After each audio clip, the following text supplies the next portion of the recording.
I want to go through several of these. Does the gospel apply to people on drugs? Of course it does. But listen to me.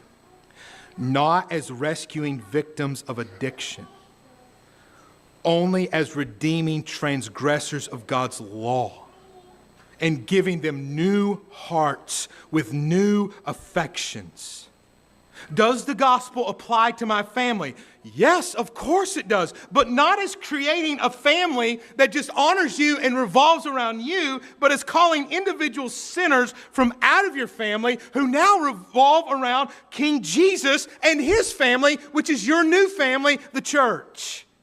Okay, what about money? Does the gospel apply there? Well, yes, sir. It does.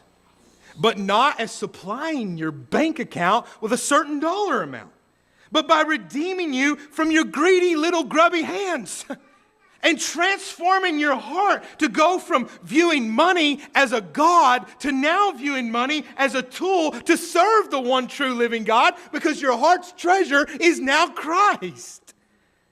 Or how about my self-esteem? Yes, the gospel applies, but not as building an identity around how great you are. How people ought to see how worthy you are, but rather as rescuing an unworthy rebel against God who has now been reconciled to God in Christ and who anchors their identity in Christ. When we talk about self-esteem, I'll give you an example, real-time example, real applicatory example, I think. Anxiety, for example. Anxiety is not a condition, it's a sin.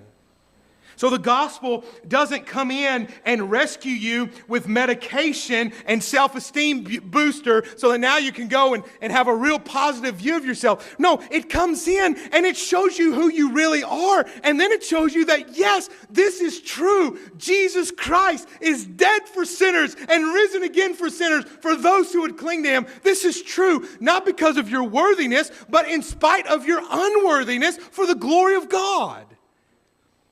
We could do this all day, but hopefully you get the point. I'll summarize it this way. How about this? I'll say it again. The gospel is not about you. It is about what God has done in Christ to rescue an undeserving people for his own possession by satisfying his justice, by propitiating his wrath in Christ.